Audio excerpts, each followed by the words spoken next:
Oi, pessoal, meu nome é Lucas.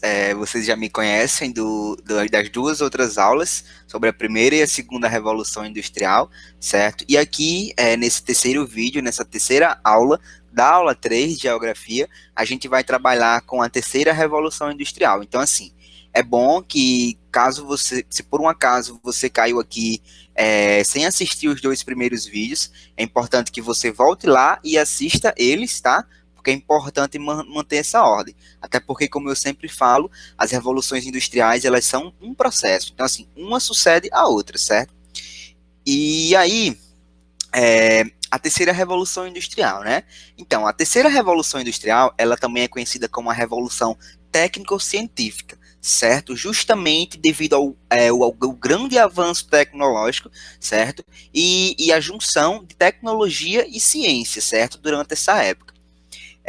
E aí, quando que aconteceu a terceira revolução industrial? Assim como a primeira e a segunda, a terceira revolução ela não acontece de um dia para o outro, certo? É um processo de acumulação. Mas os historiadores, eles datam a terceira revolução industrial como sendo ali, como tendo iniciado ali na metade do século XX, certo? Depois da Segunda Guerra Mundial.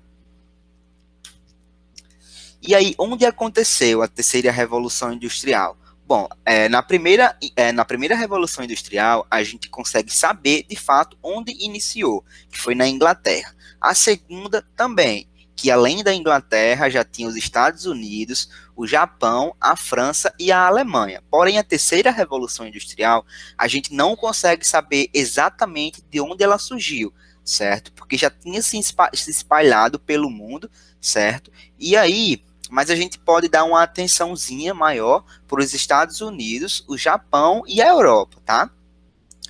E aí o que fez desse período um período revolucionário? O que fez da terceira revolução industrial a terceira revolução industrial? Bom, na terceira revolução industrial a gente vai ter a criação da internet. Isso mesmo, a internet. Memes, cancelamentos, a internet é tudo isso que a gente utiliza hoje em dia, né? Inclusive, vocês estão me assistindo através da internet. E a criação da robótica, certo? Então, assim, na primeira revolução industrial, a gente vai ter a máquina a vapor, certo?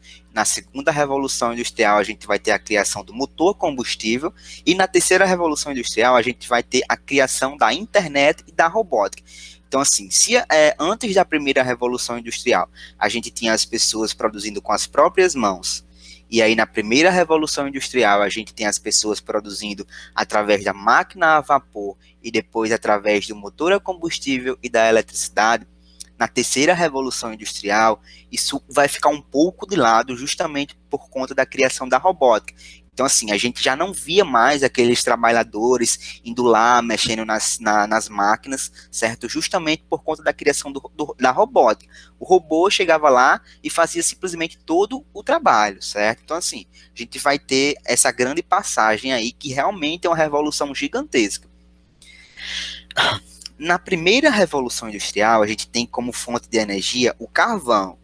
Na segunda revolução industrial, a gente tem, além do carvão mineral, a gente vai ter o petróleo, certo? E na terceira revolução industrial, são diversas fontes de energia, certo? Além dessas que eu já citei anteriormente. A gente vai ter também as energias renováveis, energia eólica, energia solar, e enfim, são diversas energias. Então aí já estava num avanço muito grande, que obviamente implica muito no nível de produção. Então a gente vai ter um aumento no nível de produção de uma forma absurda. E aí a gente vai ter um surgimento de um novo sistema de produção.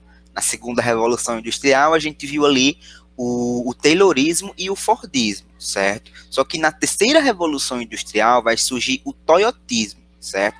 Já não bastava produzir de uma maneira desenfreada, apesar de ter uma técnica, certo? E aí o toyotismo, ele surge como um sistema de produção onde a produção vai ser feita por demanda, conhecido também como just in time. O toyotismo fica conhecido por esse lema aí, just in time, que seria a produção por demanda. A gente não vai produzir à torta direita, a gente vai produzir de acordo com o mercado, de acordo com o que o mercado quer consumir, certo?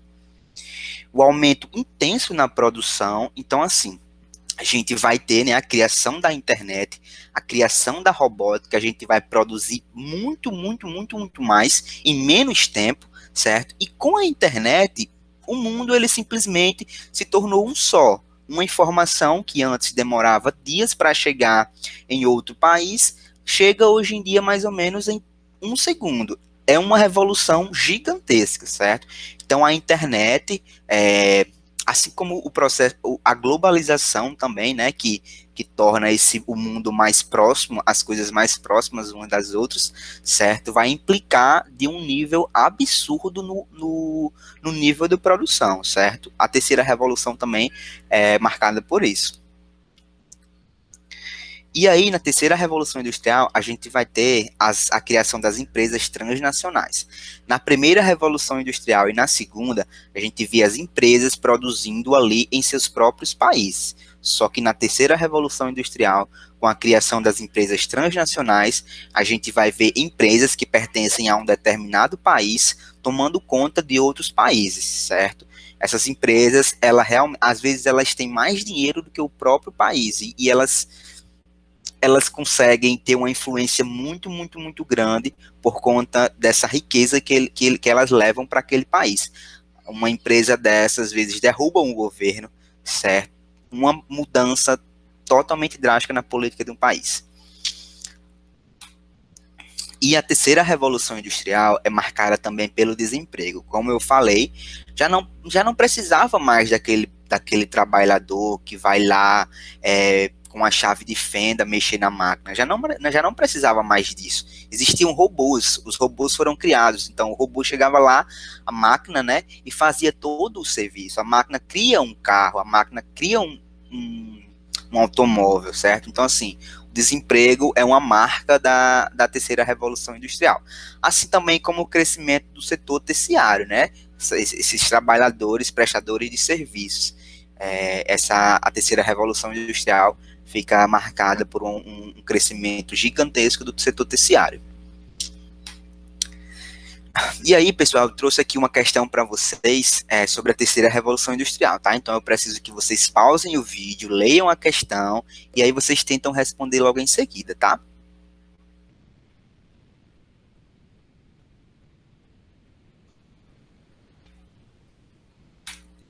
Quem marcou a questão D acertou. Eu vou ler a questão, é de um vestibular da UFC. A chamada terceira revolução industrial ou revolução técnico-científica fez surgir novos processos de produção e grandes mudanças nas relações de trabalho dentro das empresas capitalistas. A esse respeito, marque a alternativa correta. D. Um método mais ágil e flexível foi desenvolvido e adaptado ao mercado que prioriza o controle de qualidade, conhecido por just-in-time, certo? Toyotismo, como a gente falou. Então é isso, pessoal. Essa foi a nossa aula, né, sobre as revoluções industriais, dividida em 3 vídeos, porque as revoluções são divididas em 3, como a gente trabalhou, certo? Espero que vocês tenham gostado. Esse tema é muito importante nos vestibulares, assim como para a gente entender a nossa história, a história do ser humano, certo? Como a gente chegou até aqui. Então é isso, espero que vocês tenham gostado, espero que vocês tenham anotado as informações, tá? E é isso, espero que vocês obtenham sucesso com esse tema, tá?